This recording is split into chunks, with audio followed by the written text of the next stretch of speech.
You know that person who never posts on social media? They might have an account and quietly watch others from the corner. Or they might not be on social media at all.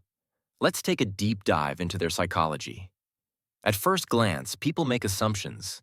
They think shy, antisocial, insecure. Maybe they assume something is missing. But psychologically, it's often the opposite. Many people who don't post have already outgrown the need to be seen. True confidence is quiet. It doesn't demand visibility, explanation, or approval. It doesn't need to prove itself every few hours.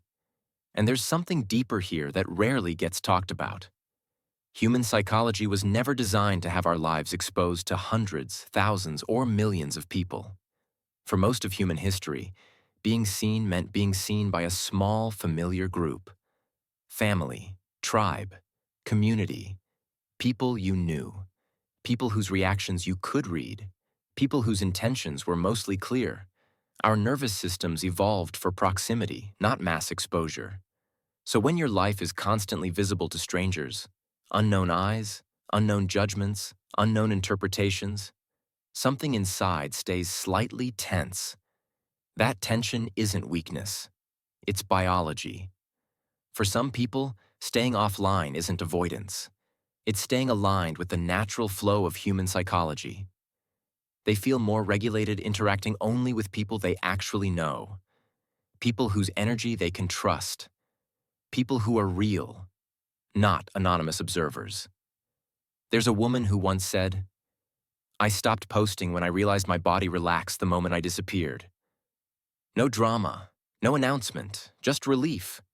For some people, attention feels exciting. For others, it feels invasive. Constant visibility comes with a psychological cost. It fragments focus. It pulls identity outward. It turns life into something to manage instead of experience. People who don't post often value peace more than attention. They've learned that validation coming from within is quieter, but far more stable, than public approval. Some people feel that turning life into content slowly disconnects them from actually living it. There's also a very practical reason many people don't share much. It's not always safe to be visible to strangers. Not everyone watching you is neutral or has good intentions. Not everyone needs access to your routines, your location, your inner world. Some people keep their lives private for basic emotional, psychological, and even physical security. That's not paranoia. That's discernment. Privacy becomes a form of self-protection. There's a man who built a successful career quietly for years. No updates, no milestones, no announcements. When people asked why, he said, "Because I don't need unknown eyes on my process." Silence is often where real work happens. People who seem absent are often building, not missing out. Progress doesn't need documentation to be real. In fact, many meaningful things grow best without an audience. Power increases when access to you is limited. Not because you're hiding, but because not everything deserves exposure. Privacy isn't secrecy, it's a boundary. And boundaries protect energy, clarity, and identity. People who don't post frequently tend to be highly selective, with attention, with emotion, with self-disclosure. Selective sharing isn't antisocial behavior. It's often wisdom. They understand something important. Once a moment becomes public, it stops being fully yours. It becomes open to interpretation, judgment, and comparison.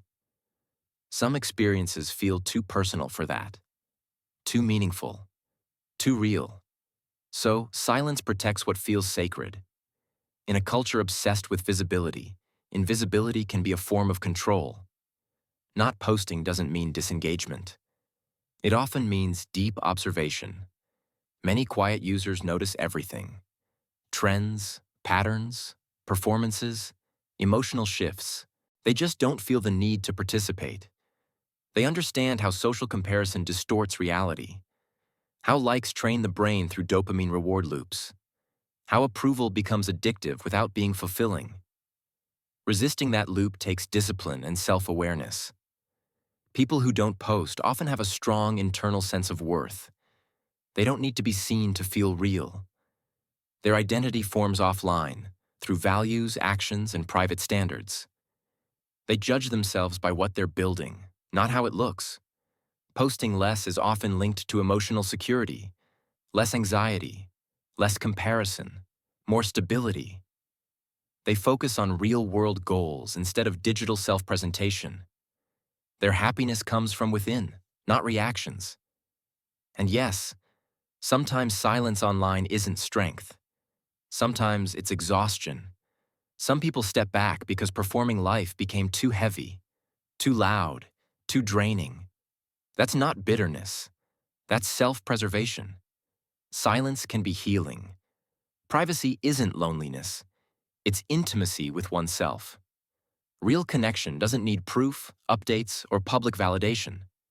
The most meaningful life events often happen unseen, unposted, undocumented.